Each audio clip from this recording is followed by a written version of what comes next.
Greetings, my friends, and the sounder brings us to Thursday. Sometimes I like to call Thursday Turbulence Day, and that's just based on a long time experience where I know that oftentimes, just as you're coming up to the end of the week, and hopefully you're going to make Friday a little bit of a future day, a planning day, a thinking day, oftentimes Thursday is when you hit the turbulence of the week and be prepared for it and know how to do it hard. I mean, really work to get it solved when that turbulence comes on Thursday, because then you want to make sure that the Friday will lead you to a better weekend, and hopefully you've done the deal with the disturbance and the turbulence that hits on Thursday. Just another interesting idea. But today we're going to do the final episode on, hey, here's the truth. Storytelling is the most effective means of communication, and if you want to do better, if you want to do well, if you perhaps want to make your mark in the marketplace today, you better learn how to tell a good story.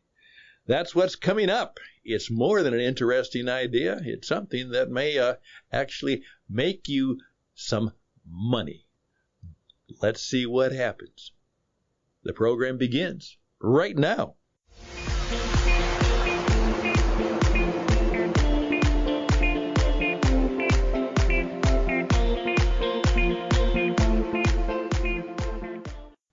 Okay, as the title began, yes, the 7 powerful words that may really make your business, your marketing, and the business that you have thrive. So, I'm going to tell you the story about those 7 words. Well, here it goes. One of the persons I've always admired was the writer Elie Wiesel. Now, some of you may not be familiar with him, but he is a man who, as a young boy, survived the Holocaust, but he saw all of the terrible things that happened. But he survived it. But obviously, you are merely a survivor. Obviously, your life is dramatically and drastically changed forever from having gone through that. And he's become a writer and a philosopher and obviously a man of great wisdom, integrity, strength, and courage. And he's been a well-known figure, particularly in the literary and philosophical, and of course in that movement's world. And I would encourage you, Elie Wiesel, if you don't know about him, check it out. And particularly his book called The Night.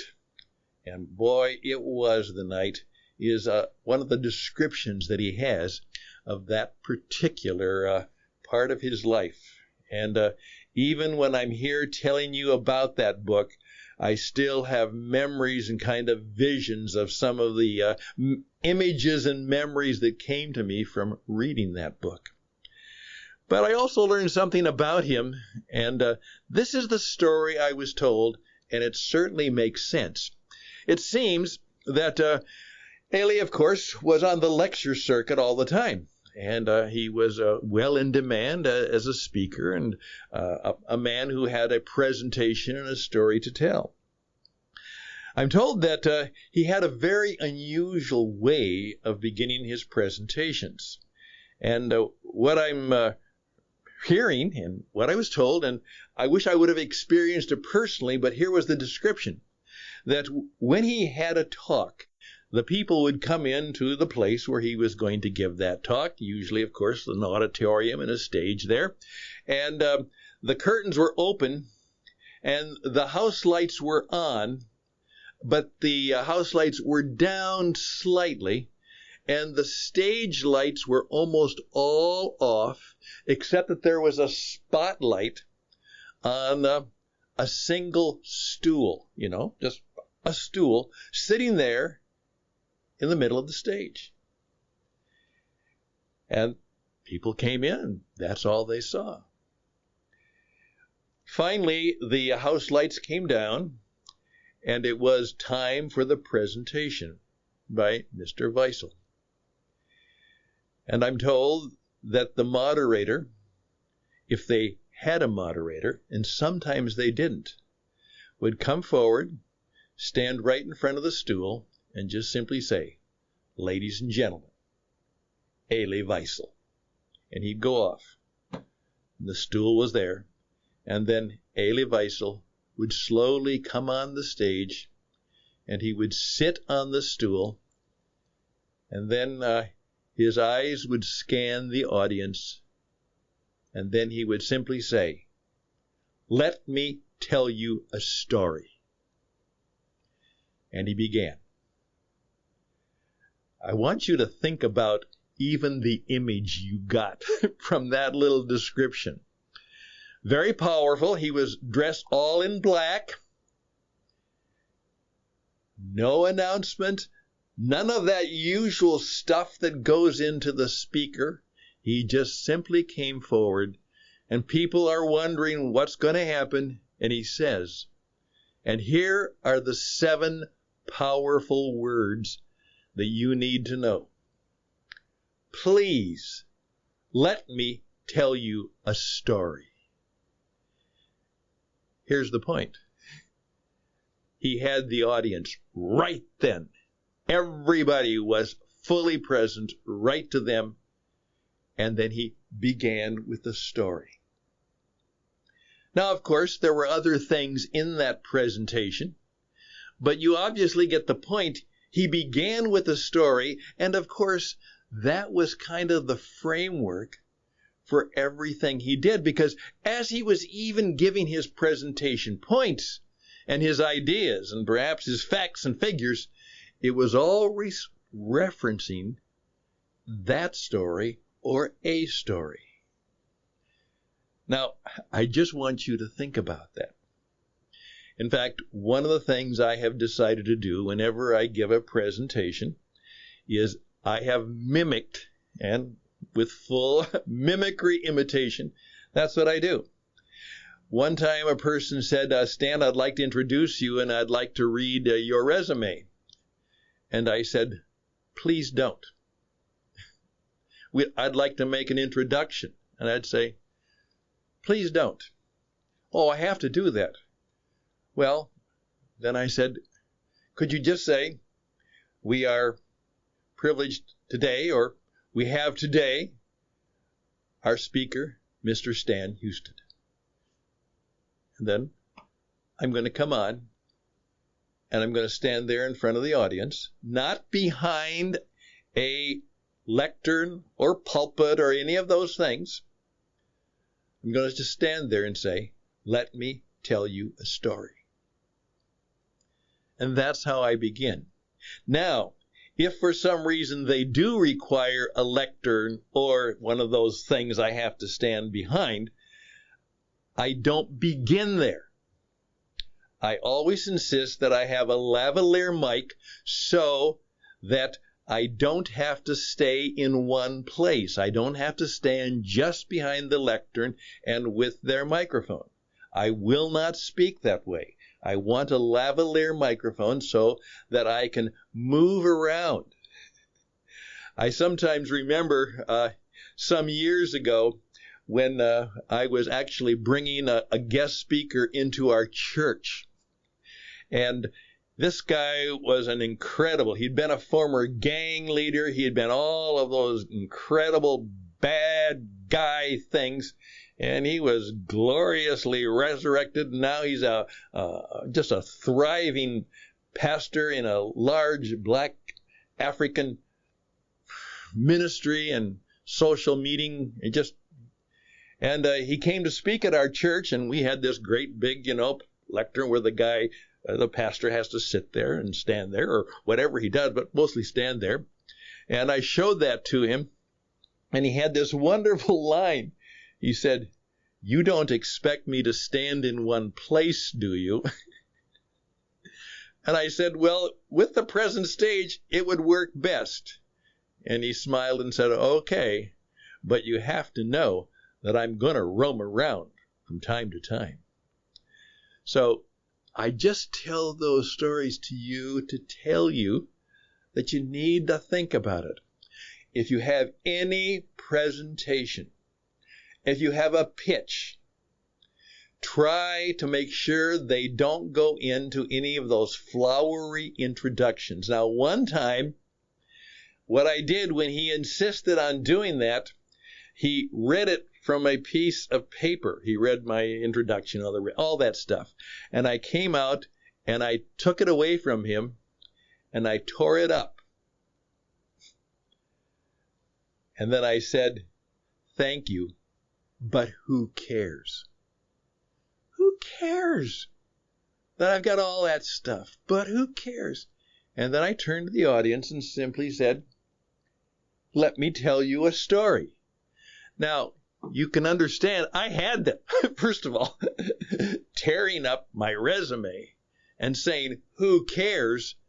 and then looking directly, and my eye contact is piercing. I said, "Let me tell you a story." And I did. Now, I want you, in any of the presentations you have or any of the meetings you have, to understand the power of what I just demonstrated to you. Think about that. Please, let me tell you a story. Now, here's the reason. We are made for stories. We are hardwired to respond to stories. From our earliest days as the human species, that's how we learned. That's how we encountered new ideas. And through the years of our development, we've actually discovered that the part of the brain that is most susceptible and most responsible for people taking action, remember we talked about effective, is stimulated by sound. Not by lights, not by text, but by sound. And so, as I oftentimes say to people who say, "Well, I'm a storyteller," I said, "Are you a story writer or are you a storyteller?" And of course, many times all they really are is a story writer. They just write stories. But there's great power in also being a storyteller. Think of it that way. Again, the message for Thursday. And there's all kinds of other things that we could go into. I could go into if we had time. And if it mattered to you right now, there's all kinds of things we can learn now about how to tell a story, how to make it, how to do all those things. Now, that's a course and a class and a life experience in itself. And I'd be glad to tell you more. But right now, I just want you to understand that I can do that. I'd be glad to do that for you. But the point right now is the most powerful words, at least in the English language, and they are also true of any language, it's just that I don't know the exact words, are very simply, "Please let me tell you a story." And that's the end of the story. Because you now know that's all I did, was tell you a story the whole time. That was the deal. Hey, we'll take a quick break, and then I'll come back for a little goodbye and, of course, a little pitching and promotion work. I'm Stan Houston. The program is Interesting Ideas. We're certainly grateful that you are here to hear our story.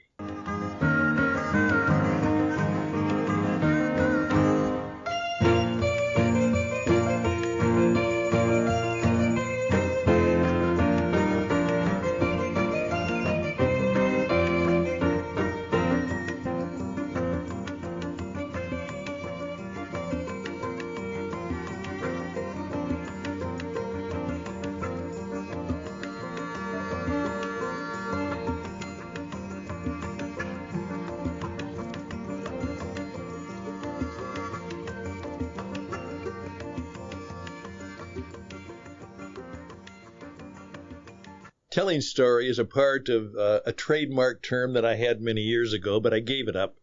It was very simple. I had trademarked personal performance marketing. And the whole idea that we came up with was that there is marketing. But the kind of marketing was not about goods or services or companies or ideas. It was about how to market you. And the way you market you is not by having a brand. It's because you have a performance. Personal performance marketing. Please keep in mind, nobody will buy your stuff until they buy you. Nobody will buy your company until they buy you. That's why you make the difference. You and your story. And the way you engage people is not by pitching them your stuff. The way you engage people is by saying, please, would you tell me your story? Listen for the stories. Don't find the facts, find the stories. And then you'll discover how you can help them, and you may even discover what they really want. So please think about that. I can help you. Just reach out to me at stanhouston@gmail.com, stanhouston@gmail.com, and we will be glad to put a presentation together for you, your company, your group, because please keep in mind, if you want to be successful in the world today, you must know how to be a storyteller, because storytelling is the only effective means of communication. Well, best and blessings to you. Thank you for your time on this Thursday. Tomorrow we'll see what happens. I'm not sure yet, but something will come. All the best and blessings to you, and bye for now.